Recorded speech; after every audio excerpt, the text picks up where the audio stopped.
Súper, ya hemos ingresado. Bueno, en esta parte nosotros vamos a ver un poquito más acerca de los fundamentos de electrónica básica. El día de ayer estábamos viendo algunos conceptos que en este caso correspondía a ser a voltaje, igualmente ya identificando algunos componentes electrónicos, ¿cierto? Entonces ahora vamos a continuar con ese avance que teníamos hasta ayer, abordando un poquito sobre la ley de Ohm y las señales analógicas y digitales. La ley de Ohm ha sido desarrollada por George Ohm, de hecho viene a partir de su nombre esta denominación de la ley. George ha nacido en 1787 y falleció en 1854. Ya él ha sido caracterizado por ser un personaje físico-matemático alemán, también considerado como uno de los científicos más destacados de la humanidad.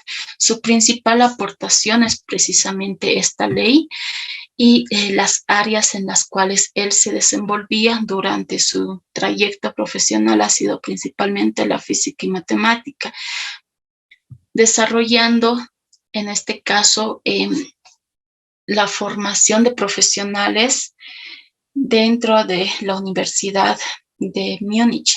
Ya hasta sus últimos días él ha sido docente de física dentro de esta universidad. Y bueno, a partir de igualmente la formulación de la ley de Ohm en 1827, nosotros tenemos ya avances relevantes dentro del campo de la electrónica y es reconocido como uno de los principales aportes. Vamos a ver acá un poquito acerca de qué es lo que nos dice esta ley. La ley de Ohm es la relación existente entre la resistencia, corriente y voltaje, variando según su comportamiento. Acá vemos el flujo de calor, depende de la diferencia de temperatura entre los dos puntos y la capacidad del conductor para transportar el calor. También podemos indicar que el flujo de electricidad debe depender de una diferencia de potencial, que en este caso representa ser el voltaje, y de la capacidad de conducir la energía eléctrica por parte del material. Para poder comprender un poquito este concepto, vamos a ver la siguiente gráfica.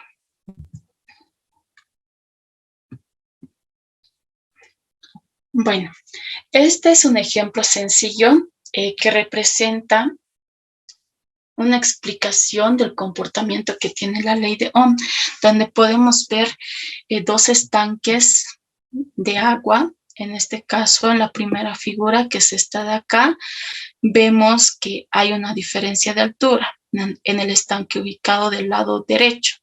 ¿Ya? Acá tenemos un tubo que conecta a ambos estanques y cuando hay esta diferencia de altura, entonces se ocasiona que el estanque 1 pueda tener mayor volumen que el estanque 2, ya por esta diferencia y porque existe un mayor flujo de agua del caudal. Entonces, este flujo tiende a ser más rápido.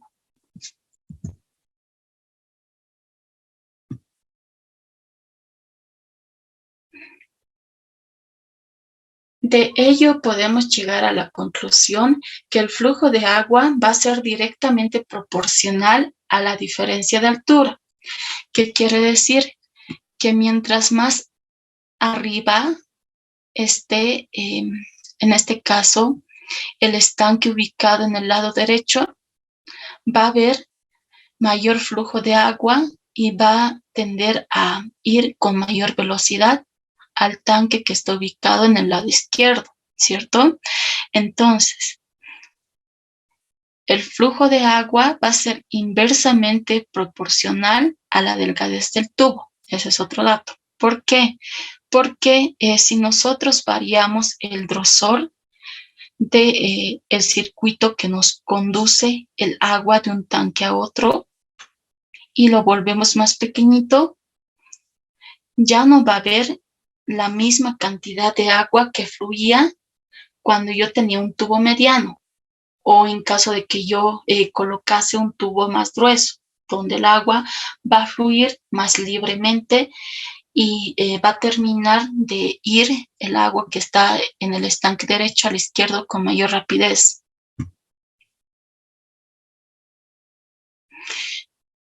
Esos puntos representados con las variables que vemos en la ley de Ohm sería representado de la siguiente forma. El flujo de agua que hemos visto en los tanquecitos representaría ser la corriente que va recorriendo el circuito. El circuito es todo el caminito cerrado, ¿no ven? Y bueno, la diferencia de altura en este caso va a representar ser el voltaje, ya que nosotros tenemos acá, y la delgadez del tubo va a ser la resistencia. La resistencia, recordemos que va a ser un elemento que va a regular la cantidad de flujo de energía que va a pasar, ¿ya? Entonces, esto es, de alguna forma, podemos decir, un regulador que nosotros tenemos. ¿Qué más podemos ver? Algunas características en relación a este tema va a ser que la intensidad de corriente va a ser directamente proporcional al voltaje, por una parte. Asimismo, la intensidad de corriente es inversamente proporcional a la resistencia. Esto significa que a más corriente, y lo vamos a aumentar esto ya, cuanto más rápido fluye la corriente dentro de nuestro circuito, va a haber más baja la resistencia. Pero si nosotros tenemos una alta resistencia, entonces la intensidad del flujo de corriente va a ser menos, ¿ya? Entonces, entre más resistencia, menos intensidad.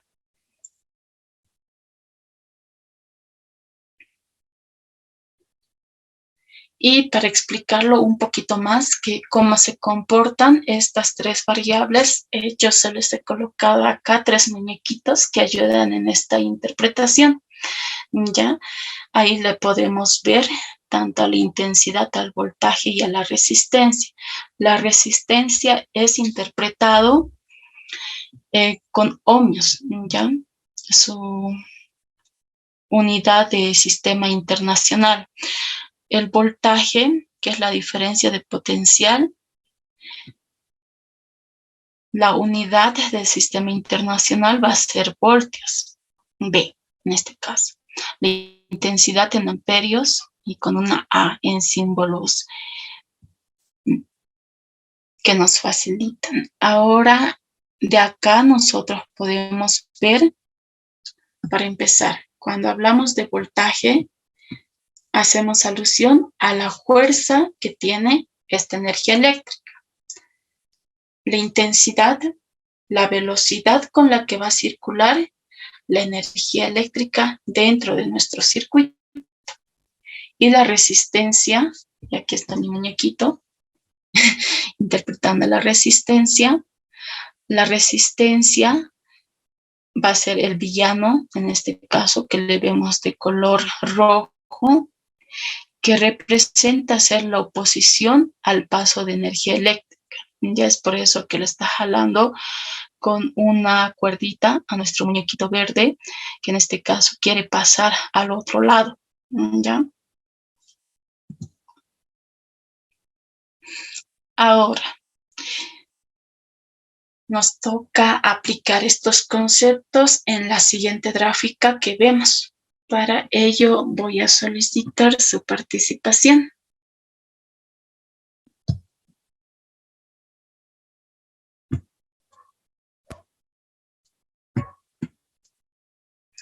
Ya.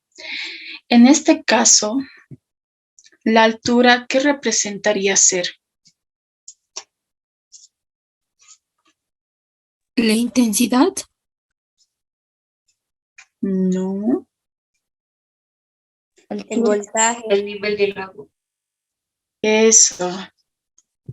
Lo vamos a colocar entonces. Altura es el voltaje. Su unidad de medida es Voltaje. Voltios. eso, como voltios. Ya. Ahora, ¿qué representaría ser el caudal? Amperios. Corriente. Intensidad. La corriente.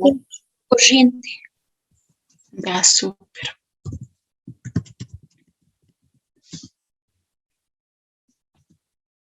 Y la unidad de medida de la corriente es en La intensidad. No. Es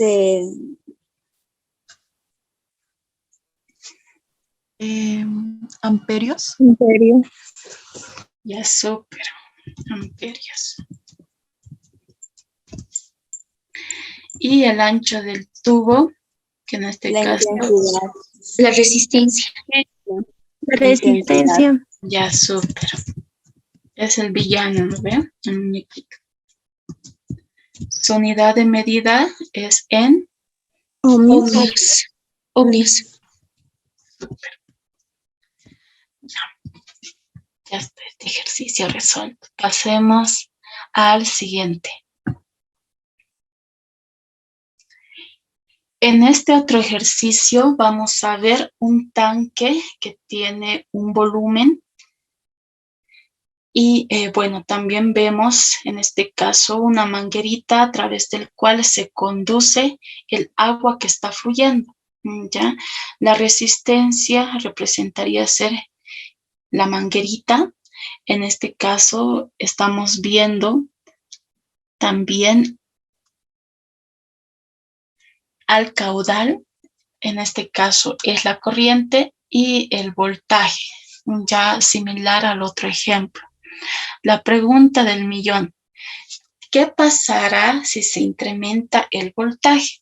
Es decir, si se aumenta la altura del agua o se da la disminución de la resistencia, es decir, si tenemos un tubo más ancho.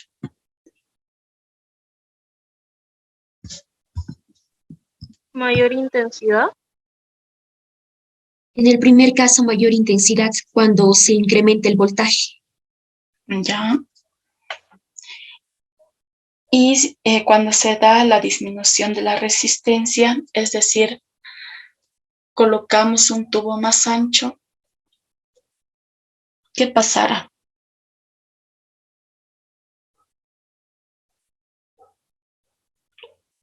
Si el tubo, Incrementar el flujo de corriente.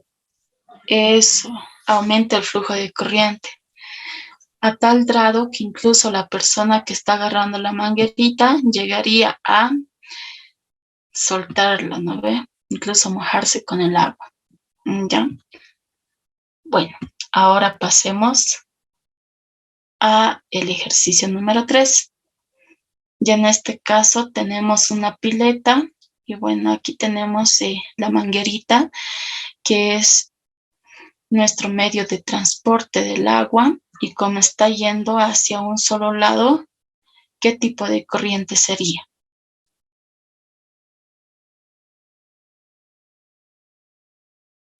Velocidad.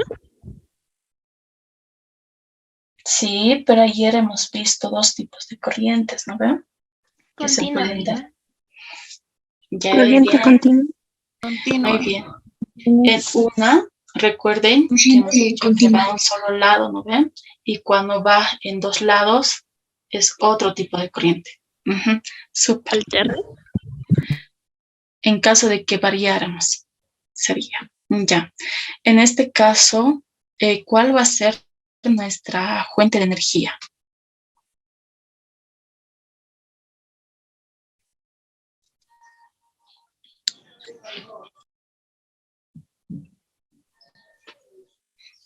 La llave.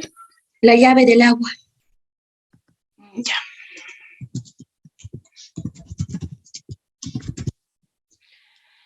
¿Cuál va a ser nuestra resistencia? La manguera. El regulador de la manguera. La manguera. Súper. La manguera. Este es el regulador.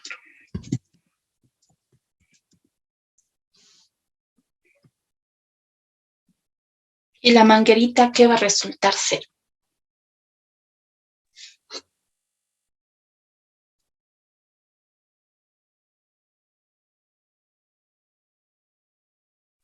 La intensidad. El transportador.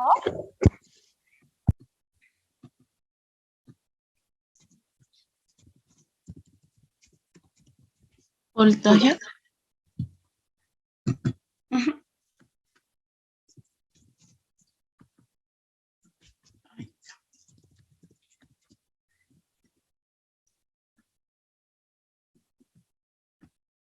Ahora vamos a pasar a realizar ejercicios. Para esto necesito que estén con su calculadora, ¿ya?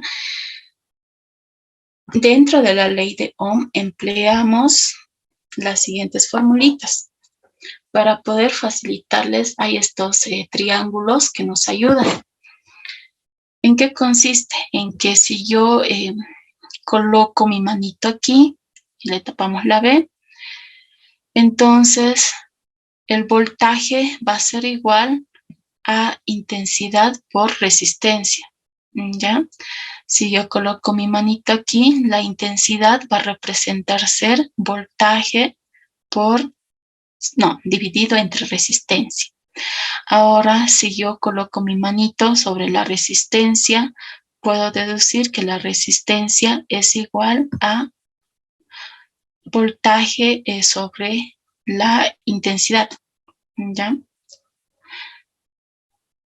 Con base a estas formulitas que estamos viendo en este triángulo, vamos a hacer el primer ejercicio junto a mí. Este indica el problema, cuál es la intensidad que circula por un conductor de 50 amperios de resistencia cuando en sus extremos se aplica un voltaje de 120 voltios. ¿Ya? Entonces, para ello tenemos los datos. Los datos de la resistencia, en este caso, son 50 amperios. Para el voltaje tenemos 120 voltios y nos está pidiendo hallar la intensidad. Volvemos con el triángulo, que en este caso tapamos a la I. La formulita que nos va a ayudar va a ser colocar el dato de voltios sobre la resistencia. ¿Ya? Vamos sustituyendo los datos. En este caso es 120 sobre 50. Eso nos da igual a 2,4 amperios. Ahora el siguiente ejercicio lo van a hacer ustedes haciendo lo mismo con estos triangulitos, ¿ya? En este caso nos indica una intensidad de corriente de 6,5 amperios circula por un conductor de 27 amperios. La pregunta: ¿cuál es el voltaje que hay en el conductor? Entonces, mi variable a hallar es voltaje. Si yo me voy a voltaje, esta es mi formulita. ¿Cuánto nos da? 175,5. 176. 175,5. 175,5. Súper, muy bien. Vamos a un próximo ejercicio.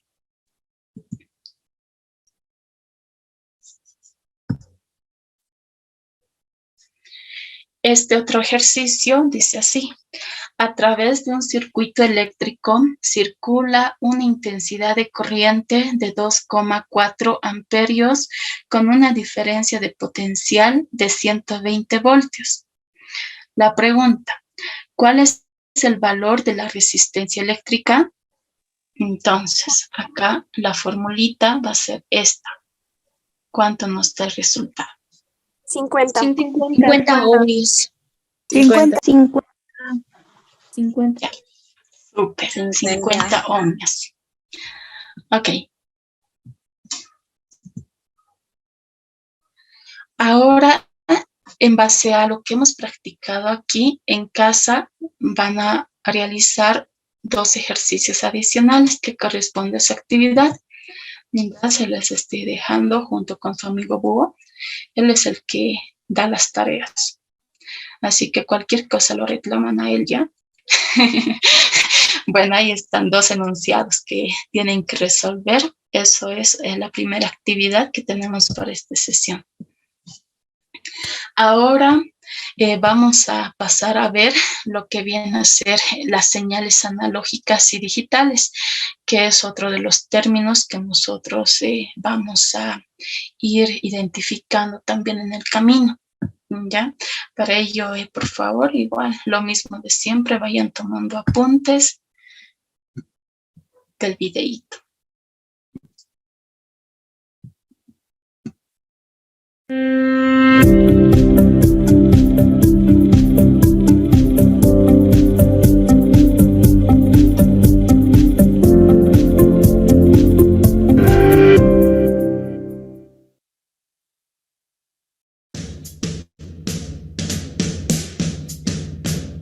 Hola, bienvenidos a este video donde haremos una introducción a las señales. Hablaremos de sus características y de los tipos de señales que existen. Comencemos por lo que es una señal. Esta es una representación gráfica de cualquier tipo de fenómeno, como lo son el movimiento, el sonido, la temperatura, el voltaje, la luz, etc. Existen señales periódicas y no periódicas.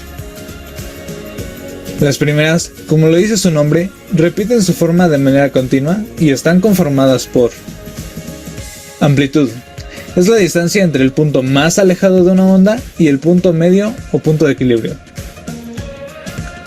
Las crestas y valles son los puntos más altos y bajos de nuestra señal. La longitud de onda es la distancia que hay entre 2 crestas o 2 valles consecutivos. Con ella se identifica qué tan larga es la onda.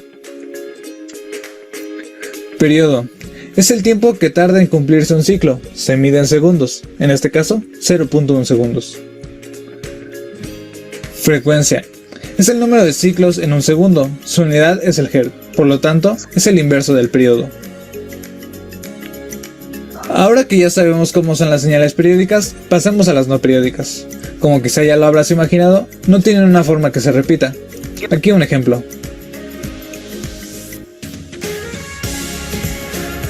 Podemos observar que aún existen elementos como la amplitud y las crestas y valles.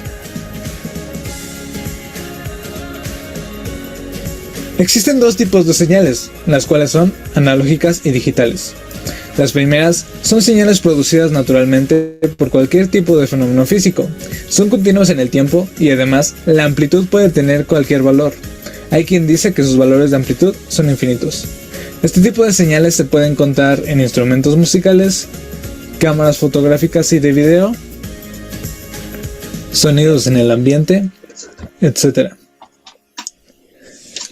Las señales digitales son producidas por el hombre. A diferencia de las señales analógicas, las digitales son discretas, solo tienen valores cada cierto tiempo, además de manejarlos en bits, es decir, ceros y unos. Podemos encontrarlas en los celulares, computadoras, videojuegos, CDs, DVDs y todo tipo de sistema digital. Este tipo de señales son las que podemos procesar. Hablemos del ancho de banda. No todas las señales contienen una sola frecuencia. La voz de una persona está compuesta por muchas más, con una frecuencia principal y otras a las cuales se les llama armónicos. El ancho de banda es el rango de frecuencias que componen a una señal. Cuantos más armónicos tiene, mayor es el ancho de banda. Pongamos un ejemplo. Tenemos un espectrograma de una persona diciendo la letra A. Vamos a escucharlo. Como Como pueden ver, la parte de color rojo muestra las frecuencias que están emitiendo. Del lado izquierdo tenemos la escala. Digamos que esta es nuestra frecuencia más alta. Por lo tanto, nuestro rango es esto. Supongamos que nuestra frecuencia más alta es de 4600 Hz y la mínima de 0 Hz. Ahora, obtengamos el ancho de banda. Para obtenerlo, a nuestra frecuencia más alta se le resta la más baja. En este caso, sería 4600 Hz menos 0 nos da un ancho de banda de 4.6 kHz. Ahora hagámoslo con una frecuencia alta de 4000 Hz y una baja de 1000 Hz. Nuestro ancho de banda sería de 3 kHz. Pasemos a las conclusiones. Ya sabemos lo que es una señal, las señales periódicas y no periódicas, así como sus características, los tipos analógico y digital, y por último, el ancho de banda.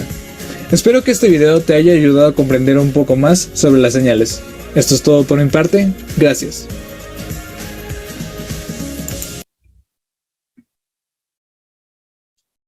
Súper. En el videíto que acabamos de ver hemos visto algunos ejemplos de señales analógicas y señales digitales que nosotros tenemos. En base a ello, ahora vamos a tener nuestra segunda actividad de esta sesión, que va a ser poder citar otros ejemplos aparte del cual hemos visto, en este caso 3 para señales analógicas y otras 3 para señales digitales, donde nosotros las vemos, ¿ya?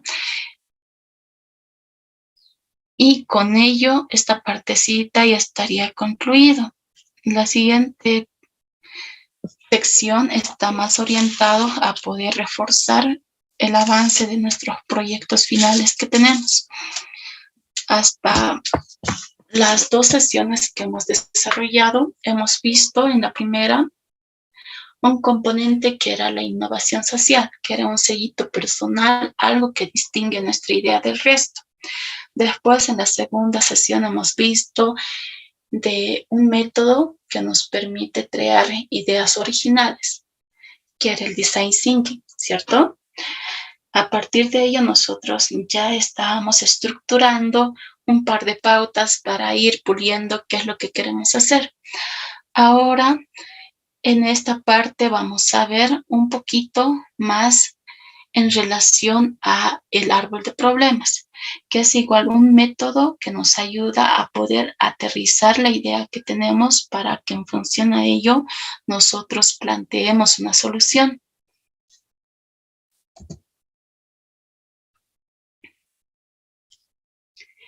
¿En qué consiste el árbol de problemas? Es básicamente una técnica a partir del cual nosotros identificamos una situación negativa, más conocida como problema central, el cual tiene esta relación que identifica cuáles son las causas que originan y dan lugar a este problema central y qué consecuencias nos da lugar.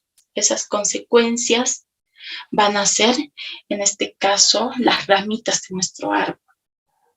El problema central va a ser el tronquito, el que va a estar en medio, y las causas que dan lugar al problema van a representar ser las raíces. De ahí su nombre, que es un árbol de problemas, donde lo podemos ver aquí ya más gráficamente. Ahora, en un árbol de problemas debemos de recordar que un problema no es la inexistencia de una solución, sino la evidencia de una situación que quizá está siendo deficiente o negativa. En nuestro entorno ya hay miles de propuestas para las diferentes necesidades, problemas que hay, pero siempre hay un punto donde nosotros podemos mejorar y hacerlo mejor. La propuesta en relación a la que ya existe. Cuando nosotros hacemos esto, solucionamos esta deficiencia que se tiene en un producto o servicio. Ahora, un tip. Es importante poder identificar correctamente nuestro problema central, es decir, el tronquito que tenemos en nuestro árbol, porque a partir de ello tenemos ya una propuesta más clara.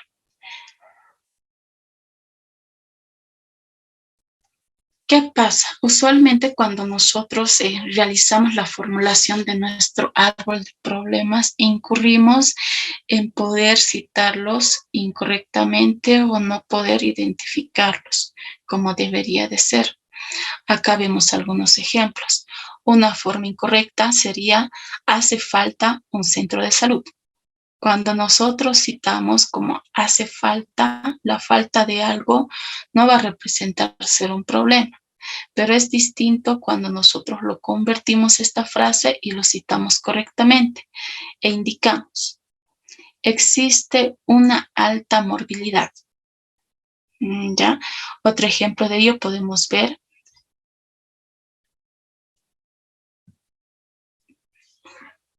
de forma incorrecta que se cita: hay que distribuir alimentos. No es lo mismo que decir: los niños están desnutridos.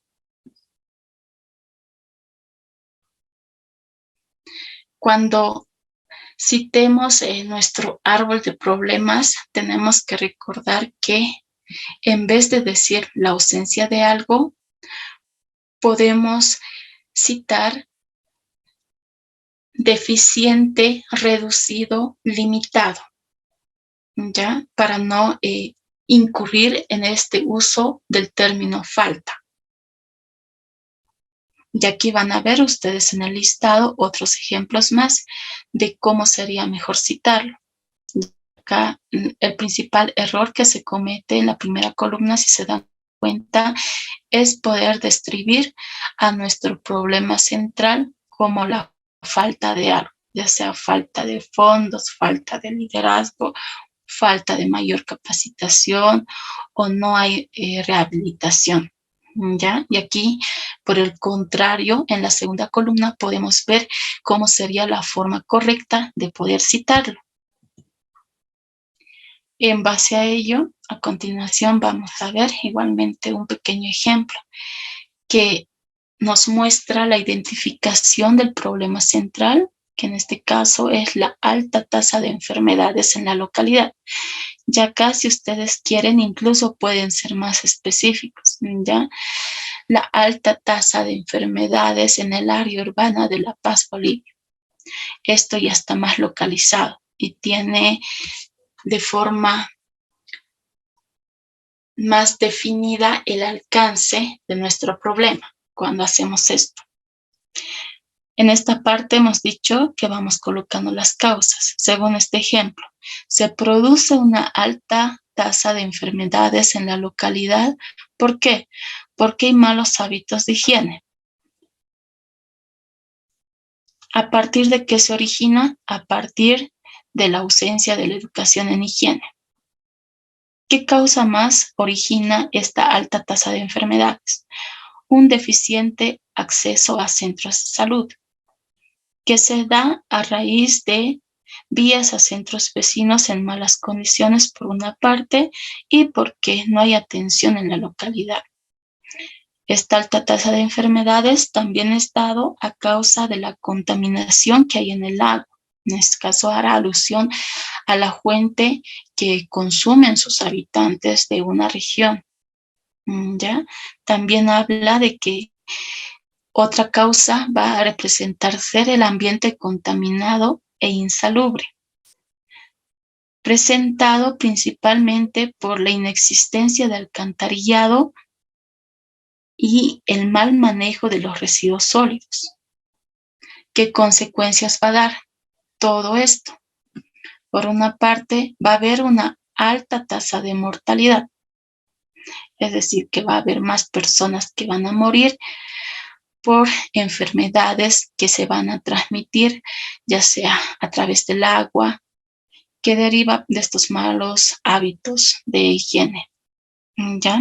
Asimismo, vamos a tener elevados costos en atención a la salud, lo que va a dar lugar a la postergación de otras necesidades. Y esto termina en un alto nivel de pobreza. ¿Qué más?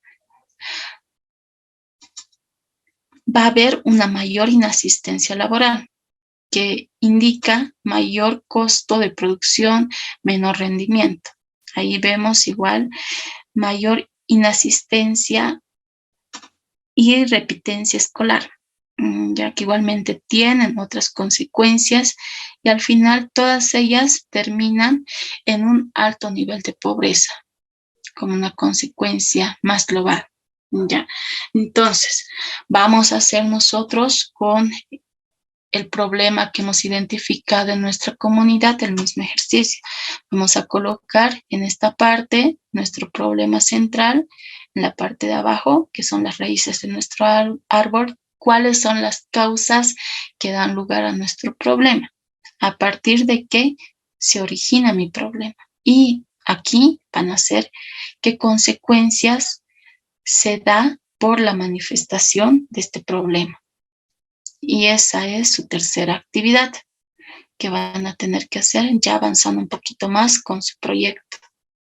¿Ya? Y bueno, hasta ahí estaríamos dando por concluido esta sesión. Tenemos 3 actividades para realizar. Están súper sencillas. Una ya la hemos practicado. Son 2 ejercicios ahí. La otra es citar ejemplos de señales analógicas y digitales. Y la tercera es el árbol de problemas, pero de su proyecto, de lo que ustedes están viendo como una necesidad que requiere ser trabajada. Recuerden que nosotros estructuramos un árbol de problemas para posteriormente transformar ese árbol de problemas en un árbol de objetivos. Y en este caso, el problema central que hemos visto en el tronquito representa ser más adelante el objetivo general, y de este objetivo general incluso sale tu título de la propuesta, ¿ven? Bueno, eso sería entonces para el día de hoy. Ya tenemos nuevamente unas 24 horas hasta mañana para concluir esta actividad. Se las voy a dejar en la carpetita de esta sesión. Igualmente lo que hemos visto en clase, más las instrucciones. Ya, tenemos una preguntita acá.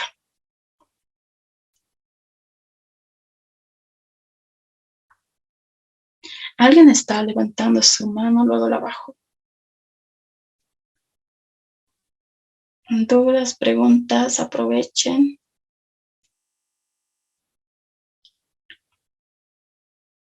Ya, Marian Vázquez Vargas. Gracias. Tardes. Una pregunta con respecto a lo que nos mencionaba del árbol y la estructura, que gracias por la información, porque no sabía cómo hacer. A partir de ese árbol, es como la base entonces, es decir, la idea, pero no en sí el proyecto, porque el proyecto tiene que estar enfocado en la electrónica. ¿Es así? ¿O puede ser, como mencionaba en el ejemplo, digamos, de las personas, digamos, de las personas pobres? Y ahí podemos poner, bueno, yo puedo poner el caso de déficit económico en Bolivia, pues específicamente en Oruro. Ya. De preferencia, yo les recomiendo ir avanzando con sus proyectos. Lo que hemos mostrado es solamente un ejemplo para que puedan comprender un poquito la relación que hay entre las causas y consecuencias. Ya en el caso de ustedes, esto estaría relacionado al problema que están viendo y la solución ya estaría, en este caso, con un prototipo de robot vinculado, ¿no ven? Por ejemplo, les cito a modo de comentario.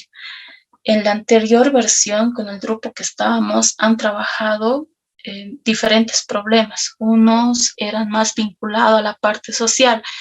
Por ejemplo, estaba el proyecto de identificación de los invidentes que había en La Paz, la cantidad y, bueno, los problemas que este tipo de población enfrentaba a la hora de poder realizar sus actividades. Entonces, justamente Ariane era la que planteó la propuesta. Su propuesta era crear un prototipo de robotcito que permitía al invidente realizar aquellas tareas que eran peligrosas, como ser cruzar la calle, o tareas donde no podían cumplir estas funciones. Y la ha colocado como propuesta, tener tal vez un identificador de billetes que diferencie si es falso o no, que es una de las tareas que no puede hacer un invidente. Ya, entonces, esa es la idea, en que ustedes vayan viendo y vinculando el problema de su comunidad y cómo este problema ustedes lo pueden resolver aplicando sus conocimientos de robótica. Ya ahí había otros casos de una ayudante de enfermería que realice tareas peligrosas incluso, y no les doy más pautas porque eso cada uno lo tiene que ir viendo en función a qué área le interesa y tiene que ir avanzando, ¿ya? Gracias. Súper. Damos paso a Beatriz Durán Alipaz. Listen, muy buenas tardes. Solo una pregunta. ¿El proyecto CECI tiene que ser netamente de un problema que hay en la comunidad, en mi comunidad, o puede ser para toda la sociedad?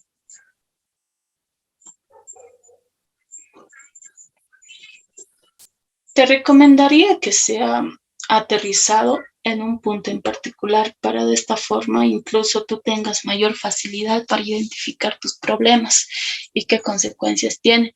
Ahí es donde estamos hablando de los 5 pasos que hemos visto en el método de Design Thinking, ya que uno de ellos era poder crear un prototipo a partir del cual nosotros podamos aprender las fortalezas, debilidades que tiene y con los resultados vamos mejorando el prototipo y teniendo una mejor versión. ¿Ya? Ahora, para fines del ejercicio, te recomiendo que esté localizado en un sitio y cuando ya realicen el armado, que esto ya cada uno lo va a tener que hacer en su casita, ya sea con simuladores o los componentes electrónicos que tengan a mano, pues lo van colocando ya sea una función o 2 funciones, ¿ya? Para el proyecto final es el que va a tener mayor nota. Es por eso que, bueno, también había esta recomendación de que vayan pensando, ¿no?, en la propuesta que quieren desarrollar y aplicando estos conceptos que estamos viendo, para que de esta forma no nos choquemos en un punto donde les tengamos que decir, para mañana tiene que estar tu robot, ¿ya? Entonces, bueno, tenemos que estar ya viendo en todo el camino y ir puliendo esta idea, aplicando estos conceptos que estamos viendo. Ya, muchas gracias, Listen. Ya, súper. Porque posterior a esto, ya directamente vamos a hablar del elevator pitch, ya que es el discurso para la presentación de sus ideas. Así que directamente corresponde un trabajo que cada uno de nosotros va a tener que hacer en casita.